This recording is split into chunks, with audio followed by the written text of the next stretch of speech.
Hey guys, I hope you're having a great week. This is our 4 Leaders Only video for this week to come alongside of what God is doing in you and through you and to equip you for the work of the ministry that God's called you to do, that He's anointed you for, that He has gifted you for. And really, I think in our reading this week, there are a couple things that I want to pull out. And the first thing is in regards to this question. As a leader in the church, who are you listening to? As a leader in the church, who are you listening to? You know, in our reading through Second Chronicles over the past week or so, we've seen some examples of people who listen to the right voices and some people who listen to the wrong voices. We see the king Rehoboam. He listens to the wrong voices. As a matter of fact, when we look at Second Chronicles and we look at the sons of Solomon, the reason that they find themselves in the places that they found themselves were because they were listening to the wrong voices. They sought out wise, older people who followed the Lord, and they ignored their advice. And then they sought out some people who were going to tell them exactly what they wanted to hear. People who they'd grown up with, people who were friends of them, not following the Lord, were more worried about exuding power over people instead of following God. And they listened to the wrong voices. And you know what happened as a result of that? The kingdom of Israel split into two. And then we see some kings who listen to the right voice. We see Asa and Jehoshaphat, two kings that listen to the voice of God. Two kings that listened to the voice of their ancestor David. Two kings that listened to the right people who said, seek the Lord with everything you've got.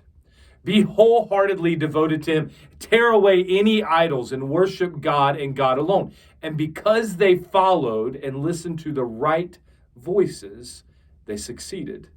They prospered. Their kingdom thrived. And then we go into our New Testament reading and we see in John chapter 10, Jesus says this, my sheep hear my voice. I know them and they follow me. And so I would ask you this question, who are you listening to? Are you listening to the voice of God? And other people who are following the Lord, obviously? Are you listening to the voices of people who aren't following the Lord? Are you listening to the voices of people who are out for their own best interests? Are you listening to the voices of people who are selfish and seeing what they can gain out of it? Or are you listening to the Lord's voice and to people who are following Him? You know, one of the things I love about Jesus is that He always listened to the voice of God over the voice of man. We see a story, a heartbreaking story, really, in John chapter 11. The story of Lazarus, where Jesus finds out one of his best friends in the world is dying. And he's asked to come there. But one of the frustrating things for me as I'm reading this story is that Jesus doesn't come immediately. He waits a couple of days. Why does He do that? Well, because you see, Jesus was always about giving God glory before anything else. He was always about listening to the voice of His Father before He listened to the voices of man. And so things don't happen like Mary and Martha wanted them to happen. Lazarus ends up dying, but because Jesus listened to the voice of God, they also got to experience a miracle unlike anything they could have ever imagined. All because Jesus was listening to the voice of God and not the voice of man. Matter of fact, in John 12, verse 43, it says this, for they loved human praise more than praise from God. And so here's what I'm getting at.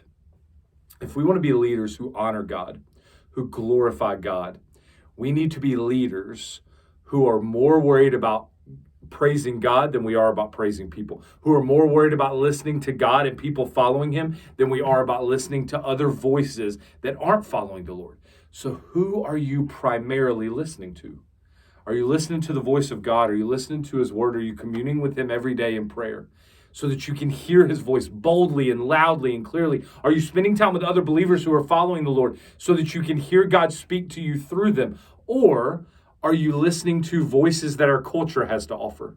Voices on social media, voices on the news, voices of people who aren't closely following the Lord. Whose voice are you listening to? And as a leader, I can tell you this, that if you listen to the right voices, just like Jesus did, if you listen to the voice of God, and if you listen to other people who are following the Lord like Asa and Jehoshaphat did, sometimes what it's going to mean for you as a leader, it's going to mean that you prosper. It's going to mean that the things that you lead thrive. And sometimes what that's going to require of you as a leader is what we see Jesus do in John chapter 13. Sometimes the voice of God is going to tell you, hey, the thing for you to do as a leader right now is for you to humble yourself and be willing to show love in action and to serve the people around you.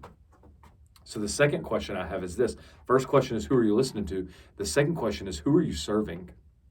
We see an example in John 13 where Jesus says that he loves the disciples, and the way that he shows them his love is by washing their feet. So if you say that you love the people that you lead, you love your team, you love your group, you know what that means? You're going to put some action behind that.